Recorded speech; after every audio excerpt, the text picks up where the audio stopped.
You are listening to Rising from the Ashes.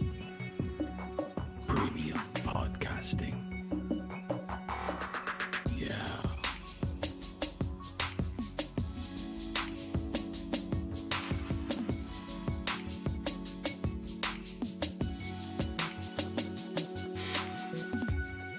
Hey everybody. Thanks for tuning in to Rising from the Ashes. This is Homie Romy. I am pleased to be back on the air with you today. I know it's been a few months since we've been dropping some fresh content. Well, today is a fun and fantastic piece in which I am very pleased to share with you the full transcript of the Philip K. Dick speech at the Metz Science Fiction Convention in France, 1977. Now, you see, in 1977, when Philip K. Dick was ready to bring this philosophy, this idea, this world in which he experienced to public, it was a big deal to him. And as you listen, I'm sure you will understand why. If you are familiar with the life of Philip K. Dick and what happened to him in his later life after 24 years of writing science fiction, then you surely will understand. And you most likely have heard this. But the great thing about this, my friends, is this is the full transcript, the full speech that he wrote for that. What a lot of people don't know is that the speech itself was trimmed down about 2/3 to fit into the time slot that they had at the science fiction convention. So I was trying to clean up the audio. I wanted to make, something fun with Philip K. Dick's voice and doing the speech and try to make some cool beats or music behind it or whatever. But every time I tried to clean up the audio, it just was not good. It was just not crisp enough. And the content was so juicy. I was like, fuck, what do I do? So I was like, I guess I have to read it myself. So I found the transcript, and when I was reading it, I realized that this is not the speech he was telling. Well, it is, but it's the full speech. So I was really happy when we found that, because it gives a lot more context than the speech that he gave at the science fiction convention, right? Like, it's one thing to tell a great and fantastic speech, but it's another thing to tell half of it because someone wants you to strip it down. Well, it's like, hey, guy, I'm trying to tell, the world about this incredibly deep, personal experience that I had in this new philosophy I have about reality, and you want me to trim it down to try to fit your time slot? All right. So that's kind of what happened, and so here we are, traversing the realm with Philip K. Dick, and I won't waste your guys' time any longer. I just want to thank you for tuning in. I would love to hear your feedback on this. Please comment. Please hit me up at Rising from the Ashes at Rising from the Ashes pod at protonmail.com. The link will be in the show notes. Reach out. I love you guys so much. Can't wait to hear from you guys, and look forward to doing more shows. Watch out for the feed. We will have some new stuff coming up, and until then, if you haven't checked out VALIS by Philip K. Dick, you have to. Okay, you need to. If it's not on your bookshelf, it needs to be. I'm telling you, this is an incredible piece of work. It's amazing. Just do it. You want to get the trilogy, or it's actually technically $4 if you consider Radio Free Albemuth to that. But anywho, here's the transcript, read by myself, of Philip K. Dick.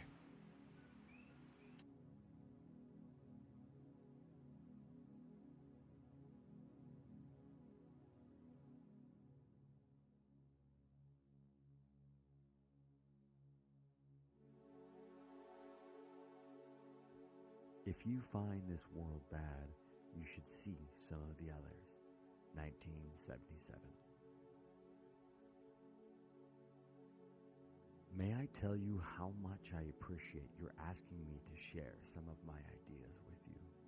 A novelist carries with him constantly what most women carry in large purses. Much of that is useless. A few absolutely essential items, and then, for good measure, a great number of things that fall in between. But the novelist does not transport them physically because his trove of possessions is mental. Now and then he adds a new and entirely useless idea. Now and then he reluctantly cleans out the trash, the obviously worthless ideas, and with a few sentimental tears sheds them. Once in a great while, however, he happens by chance onto a thoroughly stunning idea new to him that he hopes will turn out to be new to everyone else. It is this final category that dignifies his existence. But such truly priceless ideas, perhaps during his lifetime, he may at best acquire only a meager few. But that is enough. He has, through them, justified his existence to himself and to his God. An odd aspect of these rare, extraordinary ideas that puzzles me is their mystifying cloak of, shall I say, the obvious. By that I mean, once the idea has emerged or appeared to have been born, however, it is that new ideas pass over into being. The novelist says to himself, but of course, why didn't I realize that years ago? But note the word realize, it is the key word. He has come across something new that at the same time was there, somewhere, all the time. In truth, it simply surfaced. It always has. He did not invent it or even find it. A very real sense, it found him. And this is a little frightening to contemplate. He has not invented it, but on the contrary, it invented him. It is as if the idea created him for its purposes. I think this is why we discover a startling phenomenon of great renown, that quite often in history, a great new idea strikes a number of researchers or thinkers at exactly the same time, all of them oblivious to their compeers. Its time had come. We say about the idea and so dismiss as if we had explained it, something I consider quite important, our recognition that in a certain literal sense ideas are alive. What does this mean? To say that an idea or a thought is literally alive, and that it seizes on men here and there and makes use of them to actualize itself into a stream of human history? Perhaps the pre-Socratic philosophers were correct. The cosmos is one vast entity that thinks. It may in fact do nothing but think.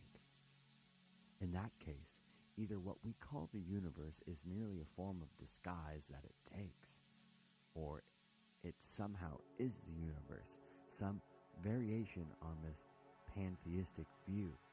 My favorite being that it cunningly mimics the world that we experience daily, and we remain none the wiser.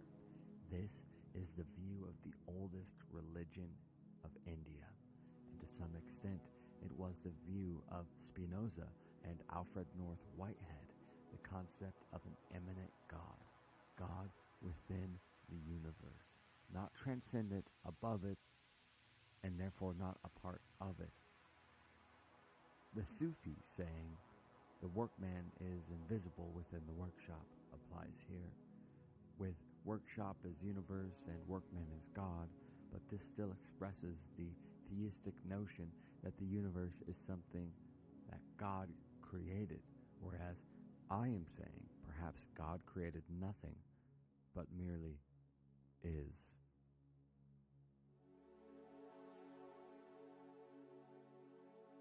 And we spend our lives within him or her or it, wondering constantly where he or she or it can be found.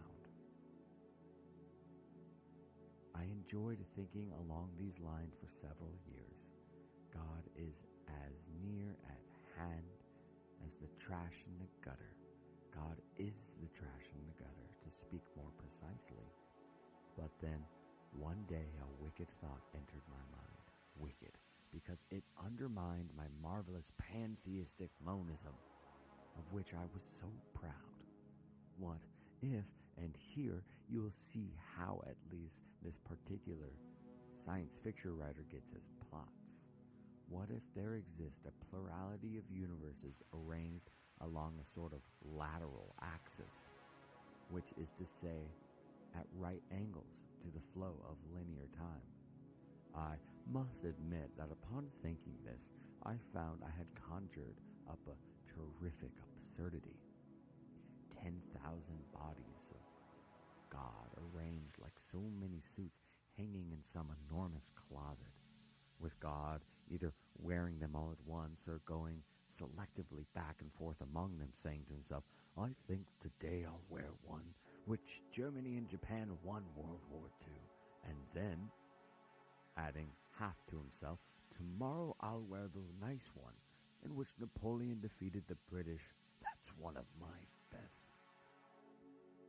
This does seem absurd, and it certainly seems to reveal the basic idea as nonsense.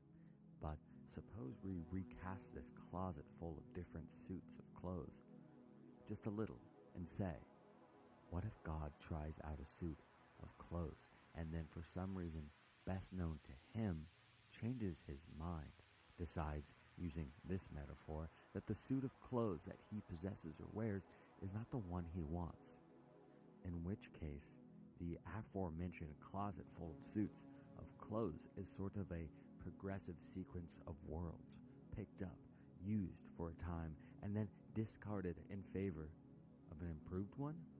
We might ask at this point, how would the suddenly discarded suit of clothes, the suddenly abandoned universe, feel?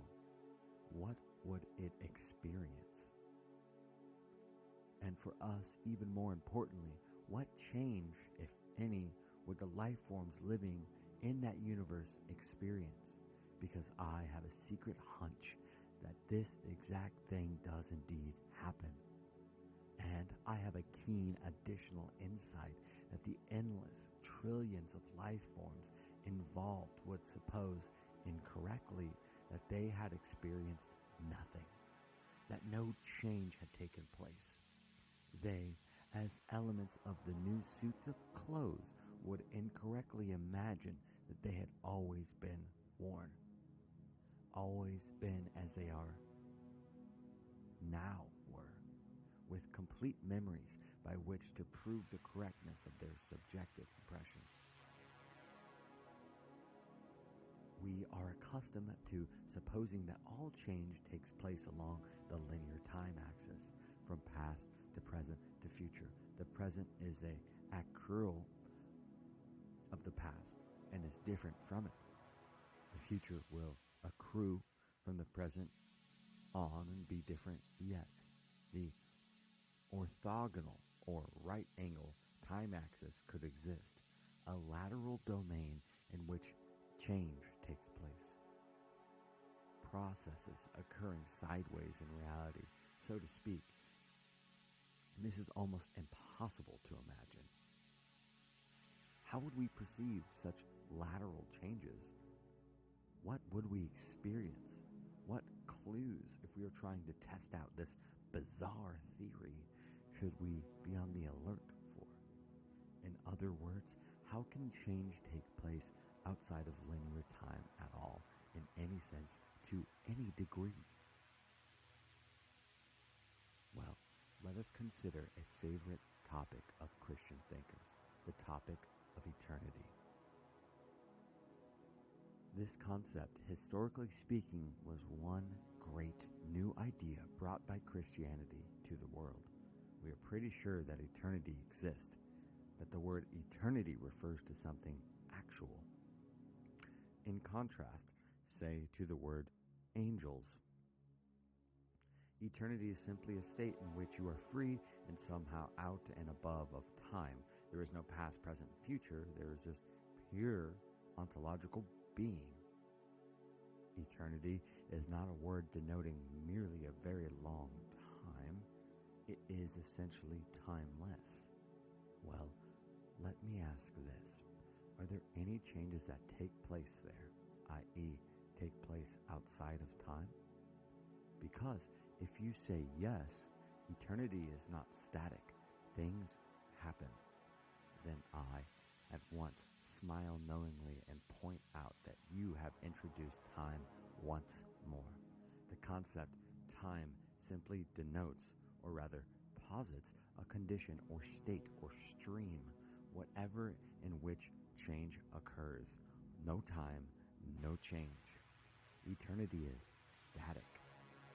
But if it is static, it is even less than long enduring. It is more like a geometric point, an amplitude of which can be determined along any given line. Viewing my theory about orthogonal or lateral change, I defend myself by saying this. At least it is intellectually less nonsensical than the concept of eternity, and everyone talks about eternity, whether they intend to do anything about it or not. Let me present you with a metaphor. Let us say that there exists this very rich patron of the arts. Every day on the wall of his living room, above his fireplace, his servants hang a new picture. Each day a different masterpiece. Day after day, month after month, each day the used one is removed and replaced by a different and new one. I will call this process change along the linear axis. But now, let us suppose the servants temporarily running out of new replacement pictures. What shall they do in the meantime? They can't just leave the present one hanging. Their employer has decreed that the perpetual replacement, i.e. changing the pictures, is to take place. So they neither allow the current one to remain, nor do they replace it with a new one. Instead, they do a very clever thing. When their employer is not looking, the servants cunningly alter the picture already on the wall. They paint out a tree here. They paint a little girl there. They add this. They obliterate that. They make the same painting different and, in a sense, new. But as I'm sure you can see, not new in the sense of replacing it. The employer enters his living room after dinner, seats himself facing his fireplace, and contemplates what should be, according to his expectations, a new picture. What does he see? It certainly isn't what he saw previously, but also it isn't somehow.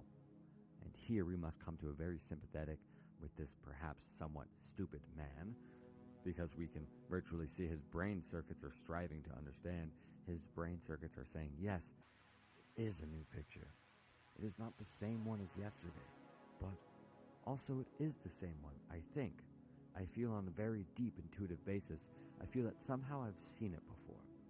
I seem to remember a tree, and there is no tree. Now perhaps if we extrapolate from this man's perceptual and mentational confusion to the theoretical point I was making about lateral change, you can get a better idea of what I mean. Perhaps you can, to at least a degree, see that although what I'm talking about may not exist, my concept may be fictional. It could exist. It is not intellectually self-contradictory. As a science fiction writer, I gravitate towards such ideas as this. We, in the field, of course, know this idea as the alternate universe theme. Some of you I am sure know that my novel, The Man in the High Castle, utilized this theme. There was an alternate world in which Germany and Japan and Italy won World War II. At one point in the novel, Mr. Tagomi, the protagonist, somehow is carried over into our world, in which the Axis powers lost. He remained in our world only a short time and scuttled in fright back to his own universe as soon as he glimpsed or understood what had happened, and thought no more of it after that.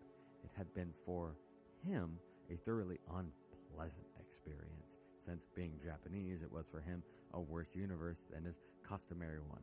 For a Jew, however, it would have been infinitely better for obvious reasons.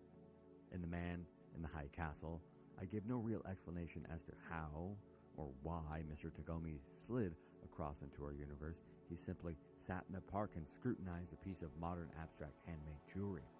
Sat and studied it on, and when he looked up, he was in another universe. I didn't explain how or why this happened because I don't know. And I would defy anyone, writer, reader, or critic, to give a so-called explanation. There cannot be one, because of course, as we all know, such a concept is merely a fictional premise. None of us in our right minds entertains for even an instant the notion of that such alternate universes exist in any actual sense. But let us say, just for fun, that they do. Then, if they do, how are they linked to each other, if in fact they are or would be linked? If you drew a map of them showing their locations, what would that map look like, for instance? And I think this is a very important question. And they're absolutely separate from one another. Or do they overlap? Because if they overlap, then such problems as where do they exist and how do you get from one to the next admit the possible solution. I am saying simply, if they do indeed exist, and if they do indeed overlap, then we may in some literal, very real sense inhabit several of them to various degrees at any given time. And although we all see one another as living humans walking about and talking and acting, some of us may inhabit relatively greater amounts of, say, Universe 1 than the other people do. And some of us may inhabit a relatively greater amount of Universe 2, Track 2, instead, and so on. It may not merely be that our subjective impressions of the world differ, but they may be overlapping, a superimposition of a number of worlds that so objectively, not subjectively, our worlds may differ. Our perceptions differ as a result of this. And I want to add this statement at this point, which I find to be a fascinating concept. It may be that some of these superimposed worlds are passing out of existence along the lateral time I spoke of. And some are in the process of moving toward greater, rather than lesser, actualization. These processes would occur simultaneously and not all in linear time. These kind of processes we are talking about here is a transformation, a kind of metamorphosis, invisibly achieved, but very real and very important. Contemplating this possibility of a lateral arrangement of worlds, a plurality of overlapping Earths along whose linking axis a person can somehow move, can travel in a mysterious way from worst to fair to good to excellent. Contemplating this in theological terms, perhaps we could say that herewith we suddenly decipher the elliptical utterances that Christ expressed regarding the kingdom of God, specifically where it is located. He seemed to have given contradictory and puzzling answers, but just suppose for an instant that the cause of the perplexity lay not in any desire on his part to baffle or to hide, but in the inadequacy of the question. My kingdom is not of this world, he reported to have said. The kingdom is within you, or possibly it is among you.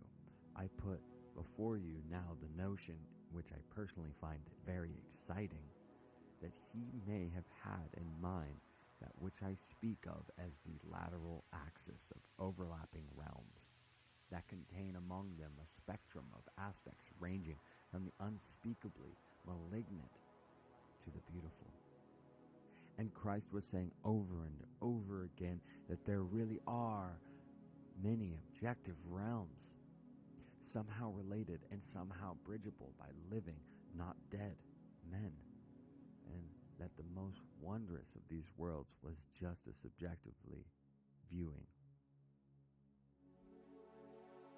one world. The kingdom was and is in an actual different place, at the opposite end of the continua, starting with slavery and utter pain. It was his mission to teach his disciples the secret of crossing along this orthogonal path. He did not merely report what lay there. He taught the method of getting there. But tragically, the secret was lost. The enemy of the Roman authority crushed it. And so we do not have it. But perhaps we can re-find it, since we know that there such a secret exists. This would account for the apparent contradictions regarding the question as to whether the just kingdom is ever to be established here on earth, or whether it is a place or state we go after death. I'm sure I don't have to tell you that this issue has been a fundamental one and an unresolved one throughout the history of Christianity. Christ and St. Paul both seem to say emphatically that an actual breaking through into time, into our world by the host of God, will unexpectedly occur. Thereupon, after some exciting drama, 1,000-year paradise, a rightful kingdom, will be established. At least for those who have done their homework and chores and generally paid attention, have not gone to sleep. As one parable puts it, we are enjoined repeatedly in the New Testament to be vigilant, that the Christian is always day and there is always light by which he can be seen as the event comes. See this event? Does that imply that many persons who are somehow asleep or blind or not vigilant, they will not see it even though it occurs? Consider the significance that can be assigned to these notions. The kingdom will come here unexpectedly. The rightful, faithful shall see it, but for them it is always daytime. But for the others, what seems expressed here is the paradoxical but enthralling thought that, and hear this and ponder, the kingdom were it established here would not be visible to those outside it. I offer that idea. In modern times, what is meant that is some of us will travel laterally to the best world and some will not. They will remain stuck along the lateral axis, which means that for them the kingdom did not come, not in their alternate world, and yet in the meantime it did come in ours. So it comes and yet does not come. Amazing. Please ask yourself, what event signals the establishment or re-establishment of the kingdom? Of course, it is nothing other than the second advent, the return of the king himself. Following my reasoning as to the existence of worlds along the lateral axis, one could reason certainly the second coming has not taken place yet, or at least not along this track, in this universe. But then one could speculate logically. But perhaps it came exactly as stipulated in the New Testament during the lifetime of those living then, back in the apostolic age. I find fascinating this concept. What an idea for a novel, an alternate Earth in which the parousia took place, say around AD 70, or say during the medieval period, say at the time of the Catharist Crusades. How neat an idea for an alternate world novel. the protagonist somehow is transported from this or our universe in which the second coming did not take place or has not taken place, is transported to one in which it occurred centuries ago. But if you have followed my conjectures about the overlapping of these alternate worlds, and you sense as I do the possibility that there are there may be 30 or 3,000 of them, and that some of us live in this one, and others of us in another one, and others in others, and that events in one track cannot be perceived by persons not in that track. Well, let me say what I want to say and be done with it. I think I once experienced a track in which the Savior returned, but I experienced it just very briefly. I am not there now, and I'm not sure I ever was. Certainly, I may never be again. I grieve for that loss, but loss it is. Somehow I moved laterally, and then fell back, and then it was gone. A vanished mountain and a stream, the sounds of bells, all gone now for me, entirely gone. I, in my stories and novels, often write about counterfeit worlds, semi-real worlds, as well as deranged private worlds, inhabited often by just one person, while meantime the other characters remain in their own worlds throughout, or are somehow drawn into one of the peculiar worlds. This theme occurs in the corpus of my 27 years of writing. At no time did I have the theoretical or conscious explanation for my preoccupation with these pluriform pseudo-worlds, but now I think I understand. What I was sensing was the manifold of partially actualized realities lying tangent to what evidently is the most actualized one, the one that the majority of us, by consensus gentium, general consent, agree on. Although originally I preassumed that these differences between these worlds was caused entirely by the subjectivity of the various human viewpoints. It did not take me long to open the question as to whether it might not be more than that. That in fact plural realities did exist, superimposed onto one another like so many film transparencies. What I still do not grasp, however, is that one reality out of the many becomes actualized in a contradistinction to the others. Perhaps none does, or perhaps again it hangs on in agreement and viewpoint by a sufficiency of people, more likely the matrix world, the one with the true core of being is determined by the programmer.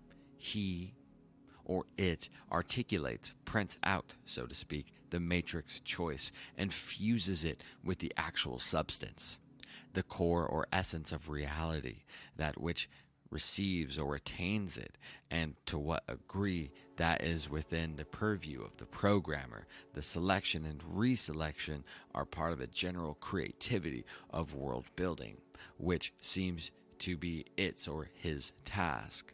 A problem, perhaps, which he or it is running, which is to say the process of solving. The problem solving by means of reprogramming variables along the linear time axis of our universe, thereby generating branched off lateral worlds. I have the impression that the metaphor of the chessboard is especially useful in evaluating how all of this can be, in fact, must be. Across from the programmer, reprogrammer sits counter-eternity, whom Joseph Campbell calls the dark counterplayer. God, the programmer-reprogrammer, is not making his moves of improvement against inert matter. He is dealing with a cunning opponent. Let us say that on the game board, our universe and space-time, the dark counterplayer makes a move. He sets up a reality situation. Being the dark player, the outcome of his desires constitutes what we experience as evil, non-growth, the power of lie, death, and decay of forms, the prison of immutable cause and effect. But the reprogrammer has already laid down his response. It has already happened, these moves on his part. The printout, which we undergo as historic events, passes through stages of dialectical interaction, thesis and antithesis. As the forces of two players mingle, evidently some synthesis falls to the dark counterplayer, and yet they do not, by virtue of the fact that in advance our great advocate selected variables, the alteration of which brings final victory to him. And winning each sequence in turn, he claims some of us, we who participate in the sequence. This is why instinctively people pray, Libera mi domine, which decodes to mean, extricate me, programmer. As you achieve one victory after another, include me in that triumph. Move me along the lateral axis so that I am not left out. What we sense as being left out means remaining under the jurisdiction or falling prey to the malignant power. But that malignant power, for all its guile, has already lost even as it wins. For in some way the counterplayer is blind, and so the programmer-reprogrammer possesses an advantage. The great medieval Arabic philosopher Avicenna wrote that God does not see time as we do, i.e., for him there is no past, nor present, nor future. Now, supposing Avicenna is correct, let us imagine a situation in which God, from whatever vantage point he exists, decides to intervene into our space-time world, i.e., break through his timeless realm into human history. But if there is only omnipresent reality from this viewpoint, then he can easily break through into what for us is the past, as he can break through into what for us is the present or the future. It is exactly like a chess player gazing down at the chessboard. He can move any of his pieces that he wishes. Following Avicenna's reasoning, we can say that God, in desiring, for example, to bring out the second advent, need not limit the event to our present or future. He can breach our past, in other words, change our past history. He can cause it to have happened already, and this would be true for any change he wished to make, large or small. For instance, suppose an event in our year AD 1970 does not meet with God's idea of how it all should go. He can obliterate it or tinker with it, improve it, whatever he wishes, even at a prior point in linear time. This is his advantage. I submit to you that such alterations, the creation or selection of the so-called alternate presence, is continually taking place. The very fact that we can conceptually deal with this notion, that is, entertain it as an idea, is a first step in discerning such processes themselves. But I doubt if we will ever be able to, in any real fashion, to demonstrate, to scientifically prove that such lateral change processes do occur.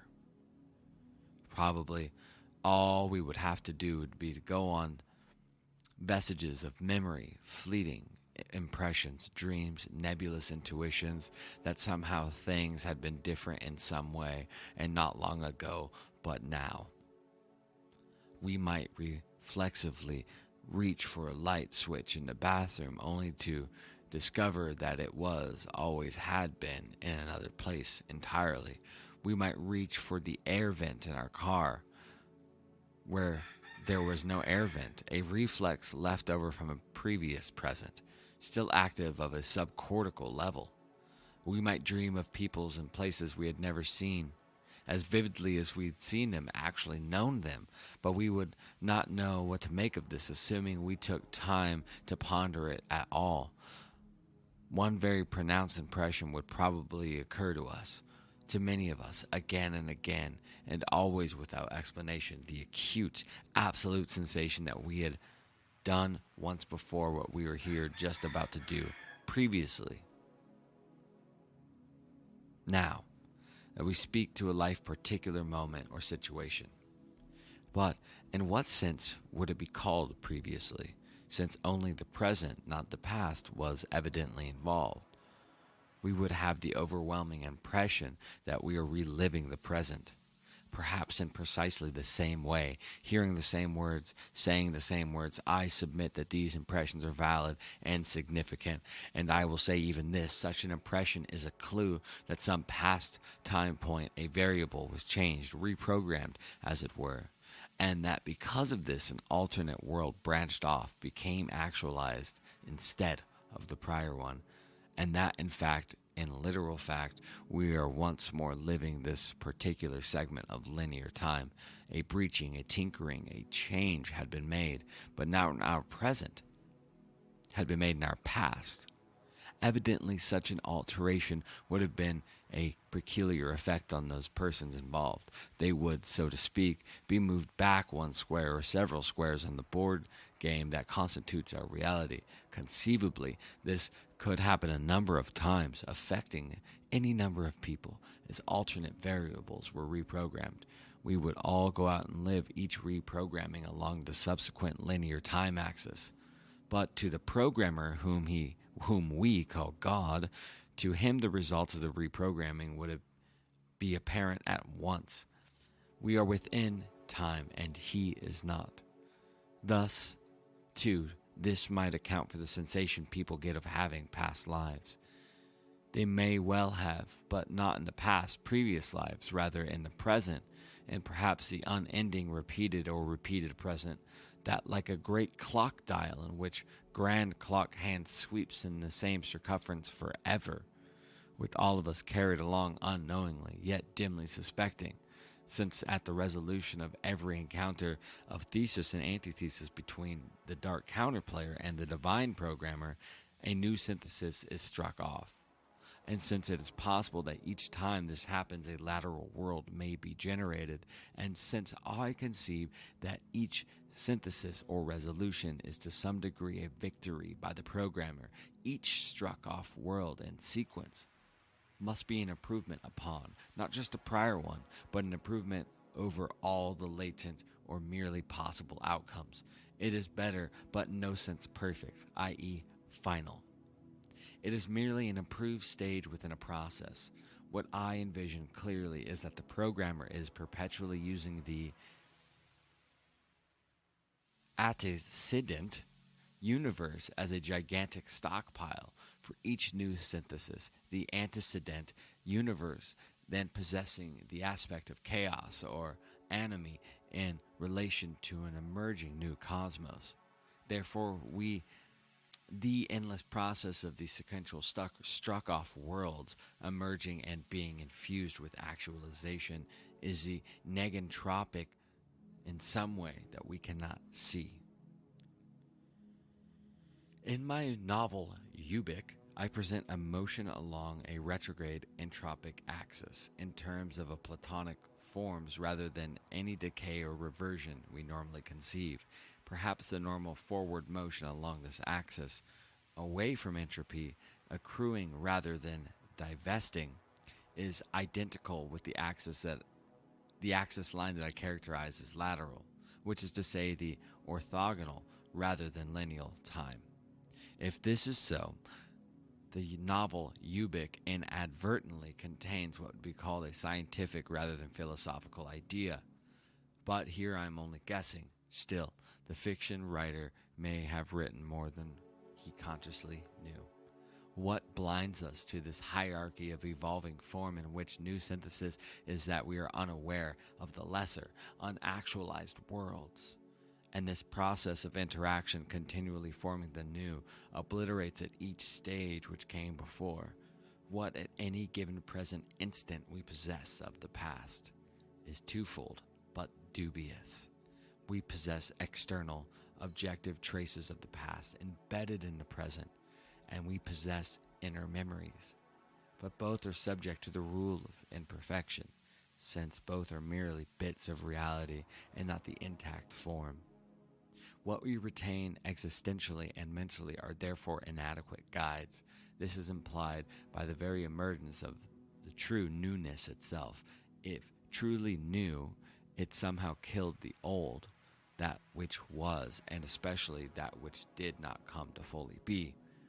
What we need at this point is to locate, to bring forth as evidence someone who has managed somehow, it doesn't matter how, really to retain memories of a different present, latent, alternate world impressions, different in some significant way from this. The one that is, at this stage, actualized. According to my theoretical view, it would almost certainly be memories of a worse world than this. For it is not reasonable that God, the programmer and reprogrammer, would substitute a worse world in terms of freedom or beauty or love or order or healthiness by any standard that we know. When a mechanic works on your malfunctioning car, he does not damage it further. When a writer creates a second draft of a novel, he does not debase it further but strives to improve it. I suppose it could be argued in a strictly theoretical way that God might be evil or insane and in fact substitute a worse world for a better one, but frankly I cannot take that idea seriously. Let us pass over it. So let us ask, does any one of us remember in any dim fashion a worse Earth circa 1977 than this? Have you seen young men seen visions and our old men dream dreams?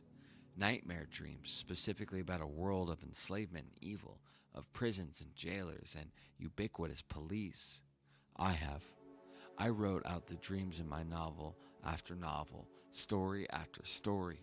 To name two in which this prior ugly present obtained most clearly, I cite The Man in the High Castle and my 1974 novel about the United States as a police state called Flow My Tears, the policeman said. I'm going to be very candid with you. I wrote both these novels based on fragmentary residual memories of such a horrid slave state world, or perhaps the term world is the wrong one, and I should say United States, since both novels I was writing about my own country. In The Man in the High Castle there is a novelist, Hawthorne Abinson, who has written an alternate world novel in which Germany, Italy, and Japan lost World War II. At the conclusion of The Man in the High Castle, a woman appears at Abinson's door and to tell him that what he does not know, that his novel is true. The Axis powers did indeed lose the war. The irony of this ending, Abinson finding out what he had supposed to be pure fiction, spun out of his imagination, was in fact true. The irony is this, that my own supposed imaginative work, The Man of the High Castle, is not fiction, or rather is fiction now, only now, thank God. But there is an alternate world, there was an alternate world, a previous present, in which a particular time track actualized, and then abolished due to intervention at some prior date. I am sure as you hear this, and as you hear me say this, you do not really believe me, or even believe that I believe it myself. But nevertheless, it is true. I retain memories of that other world. That is why you will find it again described in my later novel, Flow My Tears. The world of Flow My Tears is an actual, or rather, once actual alternate world, and I remember it in detail. I do not know who else does. Maybe no one else does. Perhaps all of you were always have been here, but I was not. In March 1974, I began to remember consciously, rather than merely subconsciously, that black iron prison police state world. Upon consciously remembering it, I did not need to write about it because I have always been writing about it. Nonetheless, my amazement was great to remember consciously, suddenly, that it was so. As I'm sure you can imagine, put yourself in my place. In novel after novel, story after story, after a 25-year period, I wrote repeatedly about a particular other landscape, a dreadful one. In March 1974, I understood in my writing why I continually reverted to an awareness, an intimation of that one particular world. I had good reason. My novels and stories were, without my realizing it consciously, autobiographical. It was this return of memory, the most extraordinary experience of my life, or rather I should say lives, since I had at least two. One there and subsequently one here, where we are now. I can tell you what caused me to remember. In late February 1974, I was given sodium pentothal for the extraction of an impacted wisdom tooth. Later that day, back home again, but still deeply under the influence of the sodium pentothal, I had a short, acute flash of recovered memory. In one instant, I caught it all, but immediately rejected it, however, with the realization that I had retrieved in that way of buried memories, and it was authentic. Then, in mid-March, the corpus of memories, whole, intact, began to return.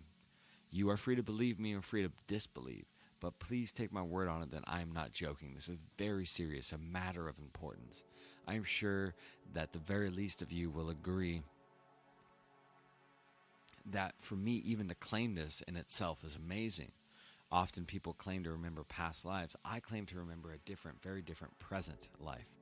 I know of no one who has ever made this claim before, but I rather suspect that my experience is not unique.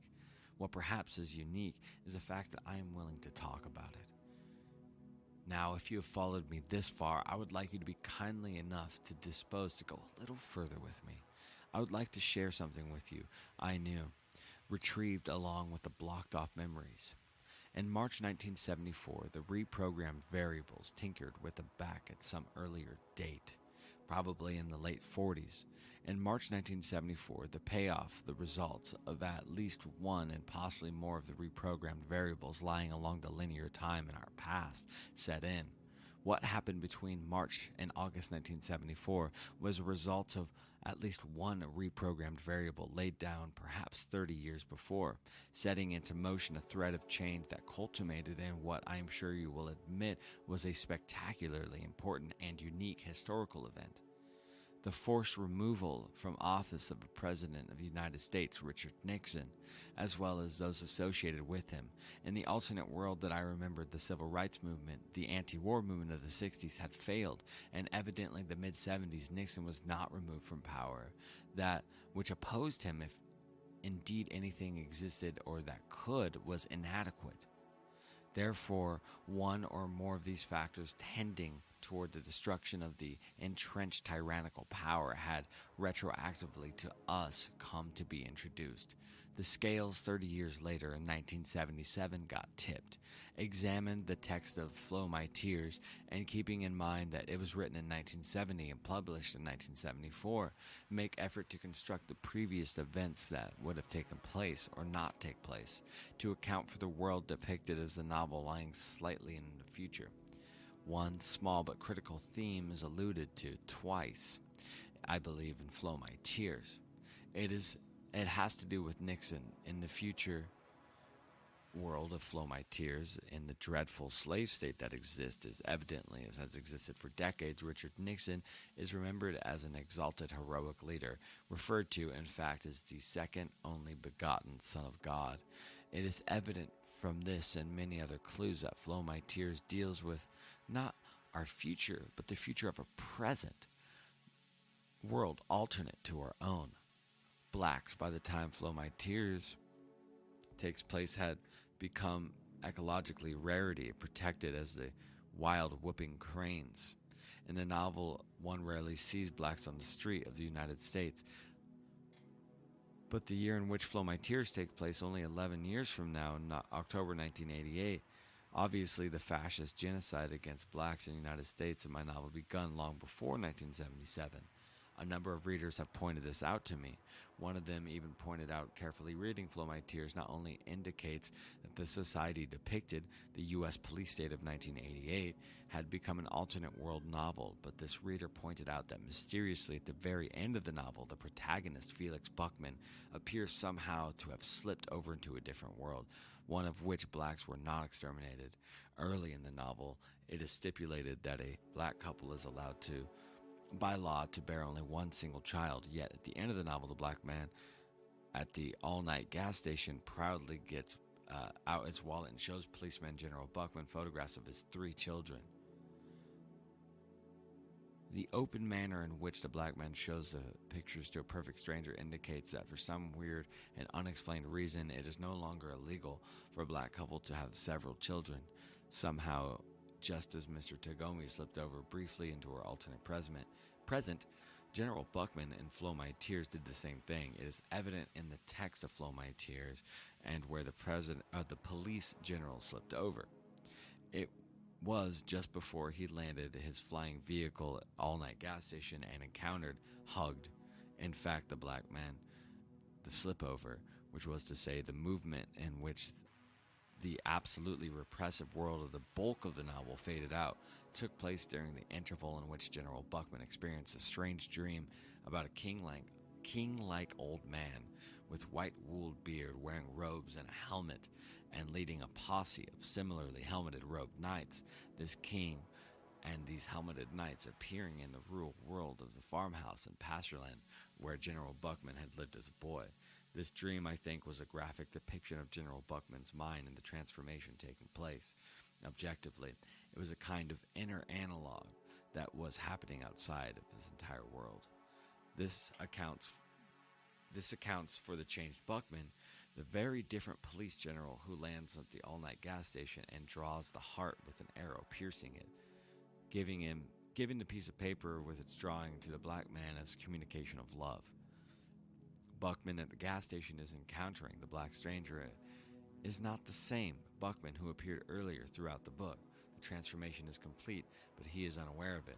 Only Jason Taverner, the once famous television personality who woke up one day to find himself in a world who had never heard of him. Only Taverner, with his mysteriously taken away popularity, seeps back, understands that several alternate realities, two upon a cursory reading, but at least three if the ending is studied scrupulously, that only Jason Taverner remembers. This is the whole basic plot of the novel. One morning, Jason Taverner, popular TV and recording star, wakes up in a Fleabag dingy hotel to find all his identification papers gone, and worse yet, finds that no one has ever heard of him. The basic plot is that for the same arcane reason that the entire population of the United States has, in one instant of linear time, completely and collectively forgotten a man whose face was covering Time magazine, should be a face virtually every reader would identify without effort. In this novel, I am saying the entire population of a large country, a continent-sized country, can wake up one morning having entirely forgotten something they all previously knew, and none of them is the wiser. In the novel, it is a popular TV and recording star whom they have forgotten, which is of importance, really, owing to that particular star or former star. But my hypothesis is presented here nonetheless in a disguised form. Because if an entire country can overnight forget one thing they all know, they can forget other things, more important things, in fact, overwhelmingly important things. I am writing about amnesia on the part of millions of people, of, so to speak, fake memories lied down. This theme of faked memories is a constant thread in my writings over the years. It was also Van Gogh's. And yet, can one contemplate this as a serious possibility, something that could actually happen? Who of us actually asked himself that? I did not ask myself that prior to March 1974. I include myself.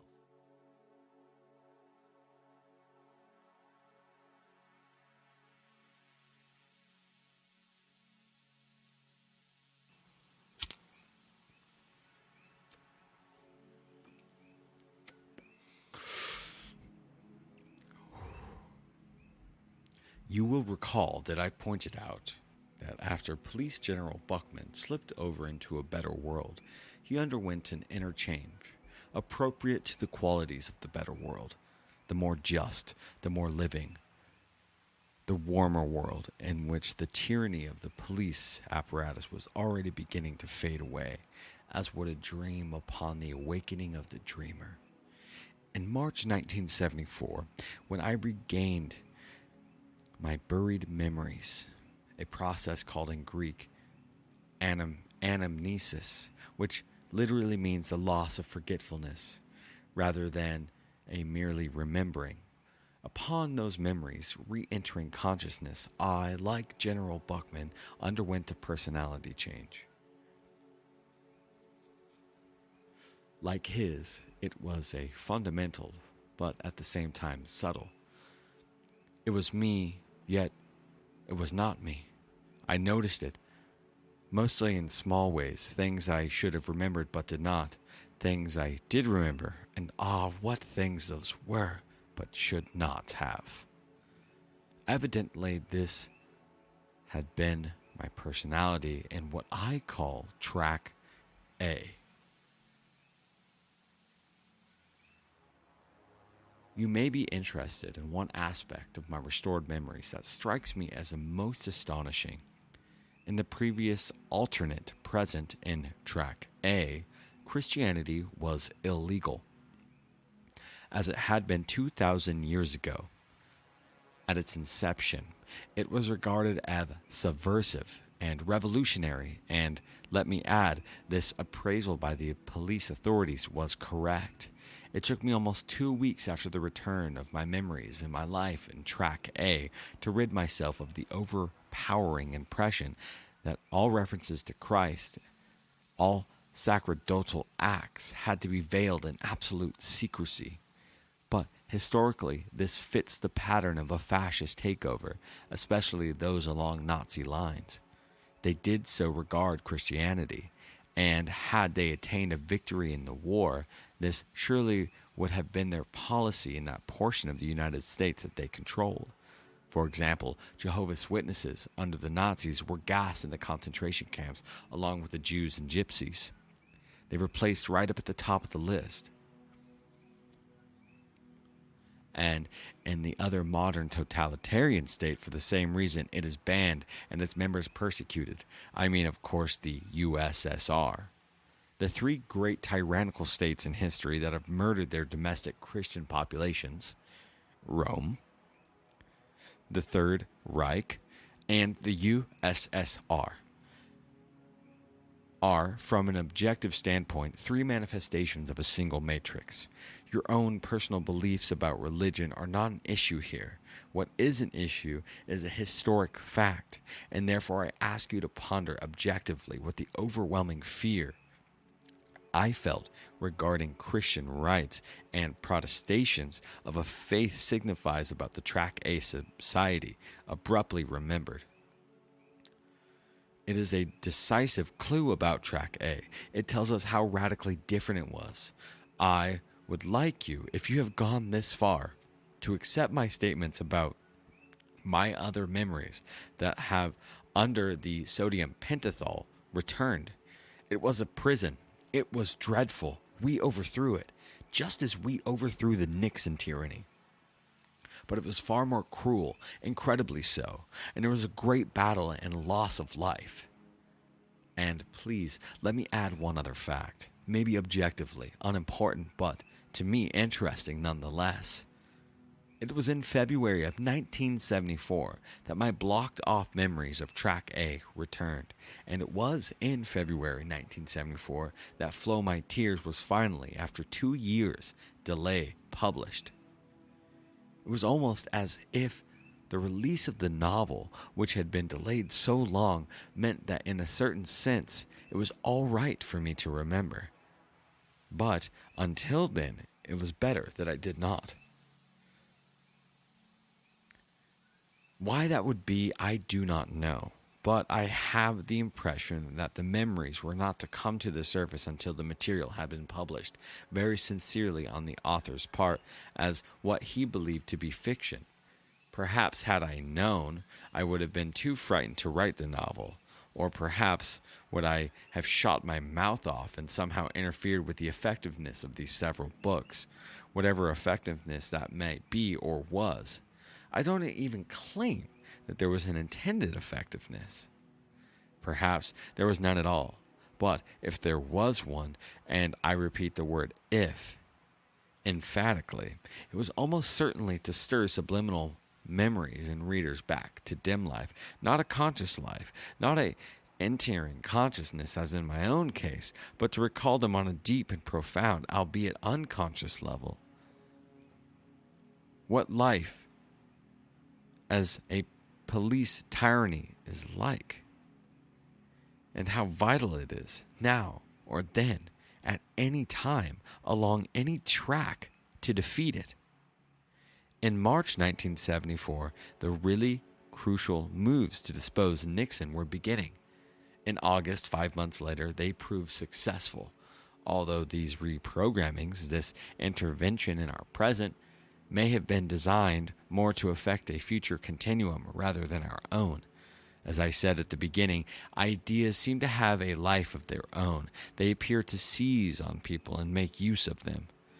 The idea that seized me 27 years ago and never let go of this is any society in which people meddle in other people's business is not a good society. And a state in which the government knows more about you than you know more about yourself, as is expressed in Flow My Tears, is a state that must be overthrown. It may be a theocracy, a fascist corporate state, a reactionary monopolistic capitalism, or a centralistic socialism. That aspect does not matter. And I am saying not merely it can happen here, meaning the United States, but rather it did happen here. I remember I was one of the secret Christians who fought it, and to at least some extent help overthrow it. And I am very proud of that. Very proud of myself in time of track A. But there is unfortunately a somber intimation that accompanies my pride as to my work there. I think that in the previous world I did not live past March of 1974. I fell victim to a police trap, a net, or a mesh. However, in this one, which I will call track B, this reality, I had better luck. But we fought here in this track a much lighter tyranny, a far stupider one. Or perhaps we had assistance. The interior reprogramming of one or more historic variables came to our rescue. And sometimes I think, and this is of course pure speculation, a happy fantasy of my own soul, that because of what we accomplished there, or anyhow attempted to accomplish, and very bravely, we who were directly involved were allowed to live on here in track B. This gracious gift serves to delineate for us, for me at least, some aspects of the programmer. It causes me to comprehend him after a fashion. I think we cannot know what he is, but we can experience this functioning, and so can ask, what does he resemble? Not what is he, but rather what is he like?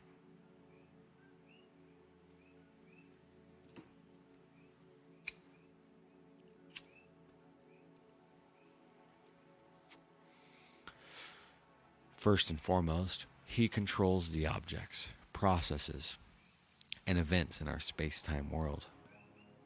This is, for us, the primary aspect, although intrinsically he may possess aspects of a vaster magnitude, but of less applicability to us.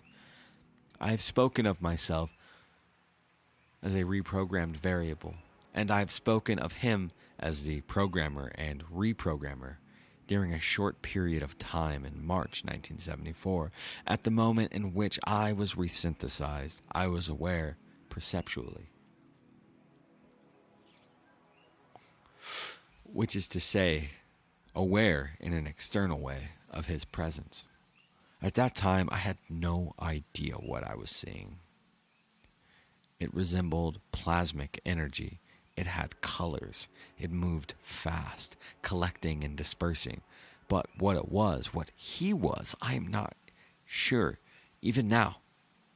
Except I can tell you that he had simulated normal objects and their processes so as to copy them in such an artful way as to make himself invisible within them.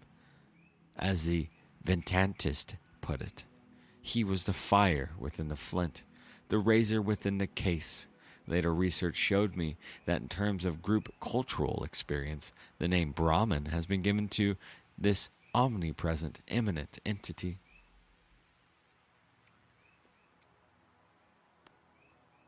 I quote a fragment of an American poem, Brahma, by Emerson. It conveys what I experienced. They reckon I'll who leave me out.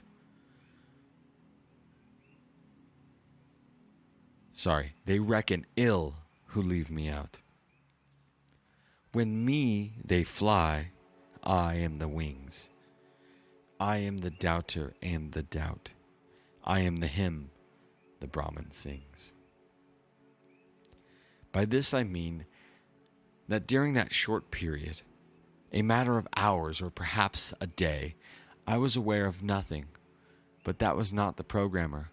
All the things in our pluriform world were segments or subsections of him. Some were at least by many moved and did so, like the portions of a breathing organism that inhaled, exhaled, grew, changed, evolved towards some final state that by its absolute wisdom it had chosen for itself. And I mean to say, I experienced it as self-creating, dependent on nothing outside it, because very simply, there was nothing outside it.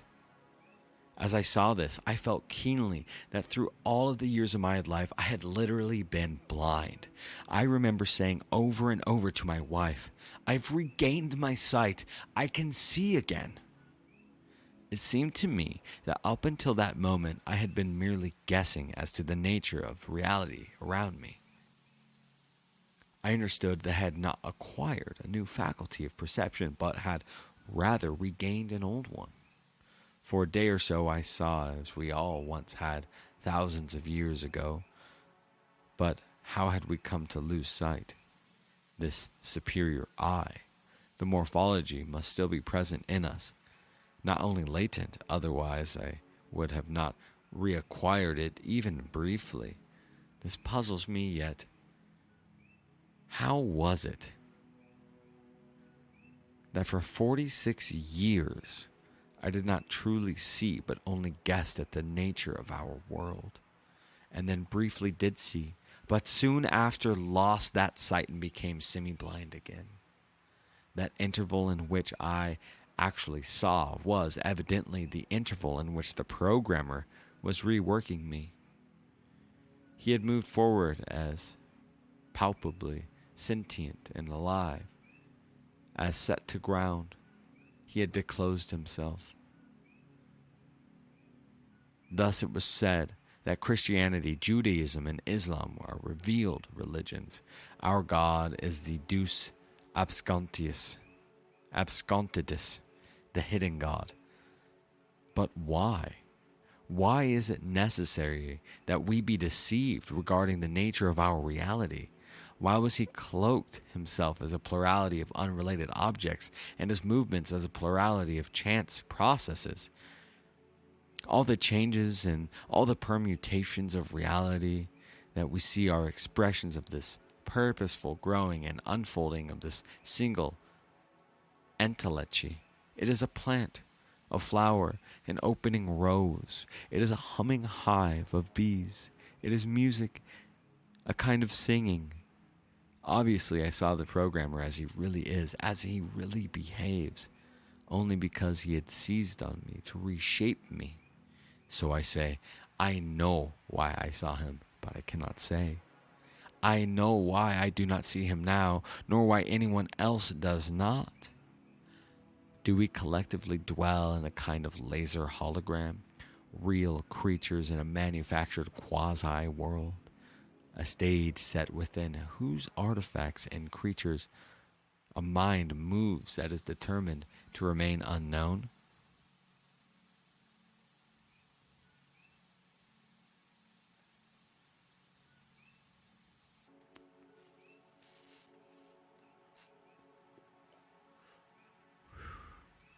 A newspaper article about this speech could well be titled, "Author claims to have seen God but can't give account of what he saw." If I considered the term by which I designate him, the programmer and reprogrammer, perhaps I can extract from that a partial answer. I call him what I call him because that was what I witnessed him doing. He had previously programmed the lives here, but now was altering one or more crucial factors, this in the service of completing a structure or plan. I reason along these lines. A human scientist who operates A computer does not bias nor warp, does not prejudice the outcome of his calculations. A human ethnologist does not allow himself to contaminate his own findings by participating in the culture he studies.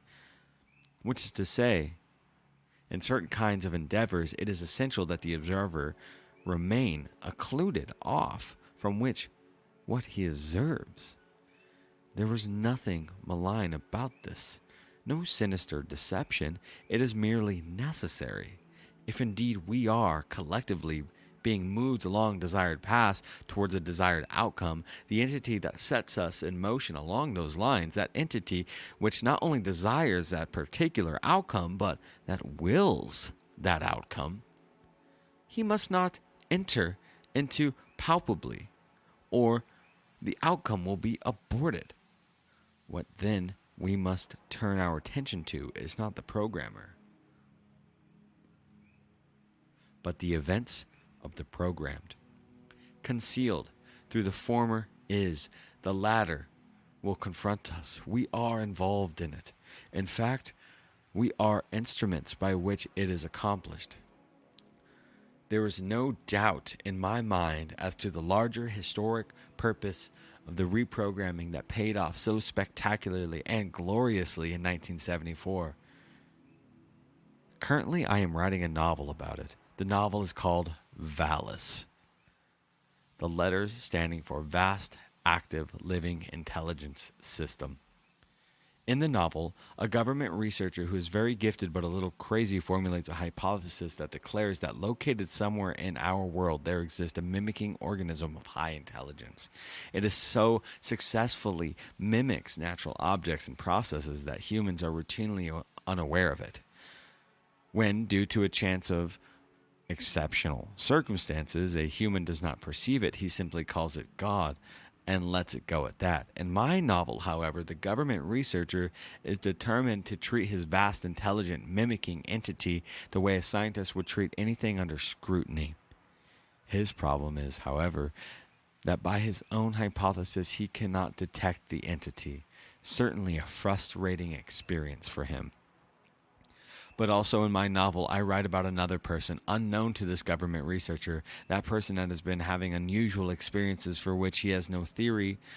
He has in fact been encountering VALIS, who is in the process of reprogramming him. The two characters possesses between them the whole truth, the correct but unstable hypothesis by one, the unexplained experiences by the other. And it is this other man, the non-scientific person, whom I identify with, because he, like me, he is the beginning to retrieve blocked off memories from another world. Memories he cannot account for, but he has no theory, none at all. In the novel, I appear myself as a character. Under my own name, I am a science fiction writer who has accepted a large advance of payment for a yet unwritten novel, and who must now come up with a novel before a deadline. In the book, I know both these men, Houston Page, the government researcher with the theory, and Nicholas Brady, who is undergoing the unfathomable experiences. I begin to make use out of the material from both. My purpose is merely that of a meeting of contractual deadline, but as I continue to write about Houston Page's theory and Nicholas Brady's experiences, I begin to see that everything fits together. I, in the novel, hold both the key and the lock, and no one else does. You can see, I am sure that this is inevitable. In my novel, VALIS, that eventually Houston Page and Nicholas Brady meet. But this meeting has an odd effect on Houston Page. He, with the theory, Page undergoes a total psychotic breakdown as a result of getting confirmation of his theory. We could then imagine it, but he cannot believe it. In his head, in his ingenious theory is disassociated from reality. And this is an intuition which I feel that many of us in VALIS or God or Brahman or the programmer, but if we ever actually encountered it, we would simply could not handle it. It would be like a child driven mad by Christmas. He could sustain hoping and waiting. He could pray. He could wish. He could suppose and imagine and even believe. but the actual manifestation that is too much for our small circuits. And yet the child grows up, and there is a man, and those circuits, they grow too. But to remember a different, discarded world, and to perceive the great planning mind that achieved that abolition, the unthreading of evil? One thing I really want you to know.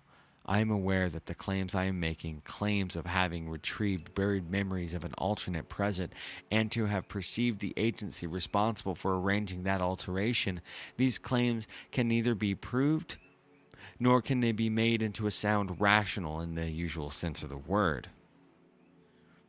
It has taken me over 3 years to reach the point where I am willing to tell anyone but my closest friends about the experience beginning to back at the vernal equinox of 1974.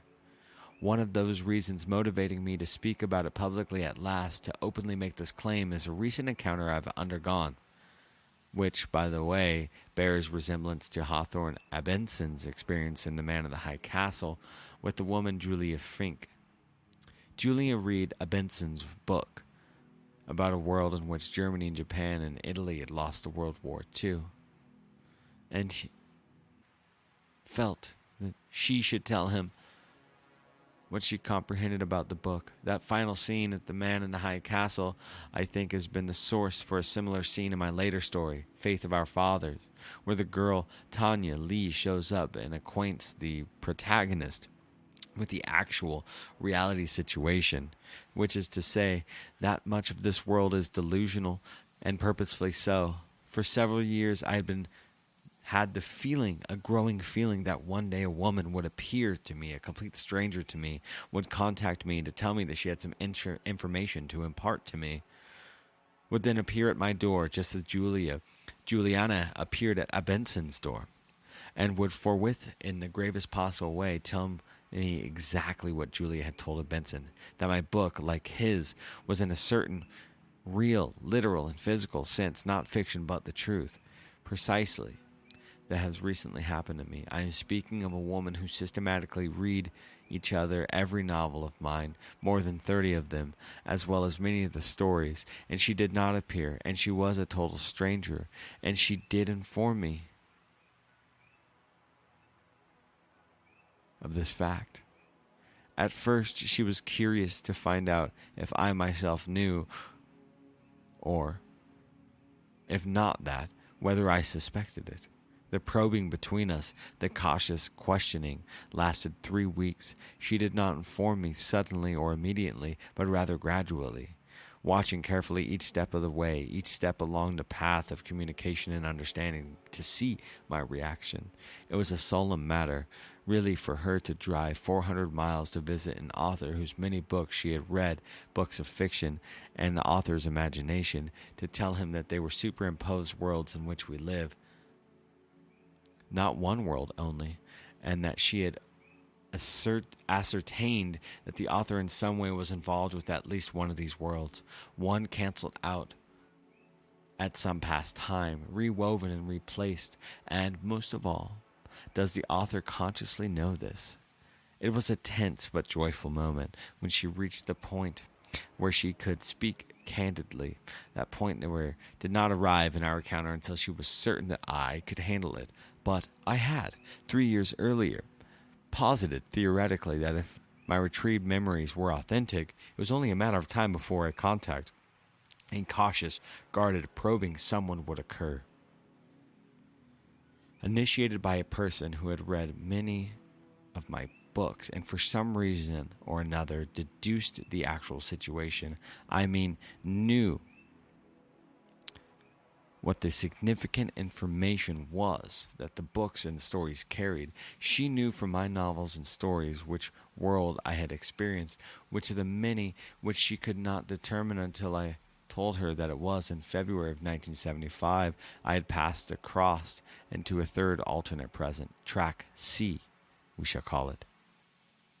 And this was the one of the garden or park of peace and beauty, a world superior to ours rising into existence. I could then speak to her of 3 rather than 2 worlds, the black iron prison which had been, our intermediate world in which oppression and war exist, but to have to a great degree been cast down.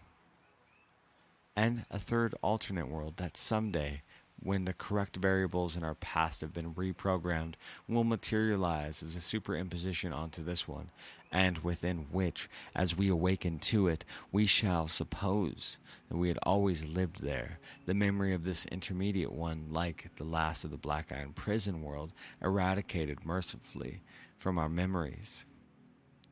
There may be other persons like this woman who have deduced from evidence internal to my writing, as well as from their own vestigial memories, that the landscape I portray as fictional is or was somehow literally real, and that if a grimmer reality could have once occupied the space that our world occupies, it stands to reason that the process of reweaving need not end here. This is not the best of all possible worlds, just as it is not the worst.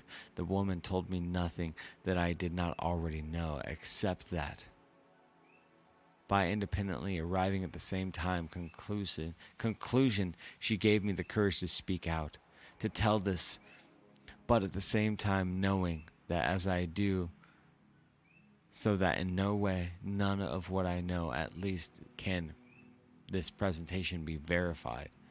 The best thing I can do rather than that is to play the role of the prophet and ancient prophets of such oracles as the Sibyl of Delphi, and to talk to a wonderful garden, and talk of a wonderful garden, much like that which our ancestors are said to have inhabited. In fact, I sometimes imagine it to be exactly the same world, restored as if a false trajectory of our world will eventually die, will eventually be fully corrected, and once more we will be where once many thousands of years ago we lived and were happy. During the brief time I walked about in it, I had strong impression that it was our legitimate home that somehow we had lost. The time I spent there was short, about 6 hours of real elapsed time, but I remember it well. In the novel I wrote with Roger Zelanzi, Deus Irae, I describe it toward the end, at the point where the curse is lifted from the world by the death and transfiguration of the god of wrath. What was most amazing to me about this park-like world, this track C, was the non-Christian elements forming the basis of it. It was what my non-Christian training had prepared me for at all. Even when it began to phase out, I still saw sky, I saw land, I saw dark blue smooth water, and standing by the edge of the water, a beautiful nude woman whom I recognized as Aphrodite. At that point, this better world had diminished to a mere landscape beyond a golden rectangle doorway. The outline of the doorway pulsed with laser-like light, and it grew smaller, and was at last, alas, gone from sight. The 3-5 doorway devouring itself into nothingness, sealing off what had been layered. I have not seen it since, but I had the firm impression that this was the next world, not of the Christians, but the Arcady of the Greco-Roman pagan world, something older and far more beautiful than that which my own religion can conjure up as lore, to keep us in a state of dutiful morality and faith. What I saw was very old and very lovely. Sky, sea, land, and a beautiful woman, and then nothing. For the door had shut, and I was closed off back here. It was with a bitter sense of loss that I saw it go, saw her go, really, since it all consolated about her. Aphrodite, I discovered when I looked in my Britannica to see what I could learn about her. It was not only the goddess of erotic love and aesthetic beauty, but also the embodiment of the generative force of life itself. Nor was she originally Greek. In the beginning she had been a Semitic deity, later taken over by the Greeks, who knew a good thing when they saw it. During those treasured hours, what I saw in her was a loveliness that our own religion, Christianity, at least by comparison, lacks an incredible symmetry. The palintonos harmony that Heraclitus wrote of, the perfect tension and balance of forces within the strung lyre that bowed by its stretched strings and appeared perfectly at rest, perfectly at peace. Yet the strung lyre is a balanced dynamism, immobile, only because the tensions within it are absolute proportion. This is the quality of the Greek formulation of beauty. The perfection is dynamic within an apparent rest without it. Against the palintonos harmony, the universe plays out other aesthetic principle incorporated in the Grecian lyre.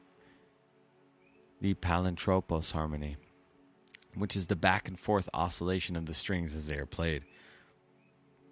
I did not see her like this, and perhaps this continual oscillation back and forth is the deeper, greater rhythm of the universe. Things coming into existence and then passing away, change rather than a static durability.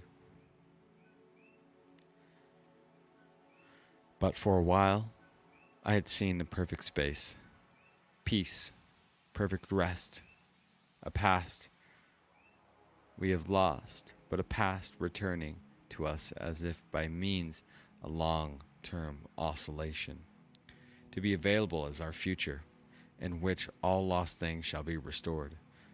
There is a fascination and a fascinating passage in the Old Testament in which God says, "For I am fashioning a new heaven and a new earth. The memory of the former things will not enter the mind nor come up into the heart." When I read this, I think to myself, I believe I know a great secret. When the work of the restoration is completed, we will not even remember the tyrannies, the cruel barbarisms of the earth we inhabited. Not entering the mind means it will mercifully forget, and not coming up into the heart means that the vast body of pain and grief, loss and disappointment within us all will be expunged, as if it had never been. I believe that the process is taking place now, has always been taking place, and, mercifully, we are already being permitted to forget that which formerly was. And perhaps in my novels and stories I have done wrong to urge you to remember.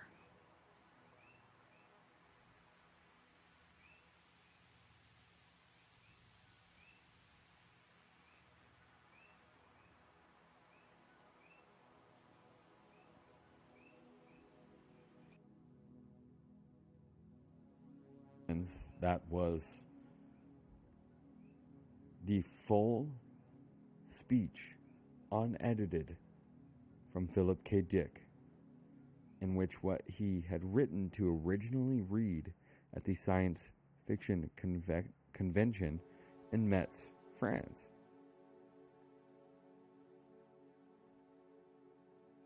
Deep, deep stuff. Wonderful stuff. Amazing stuff. True philosophy articulated in such a way in which so many people have longed and yearned to articulate this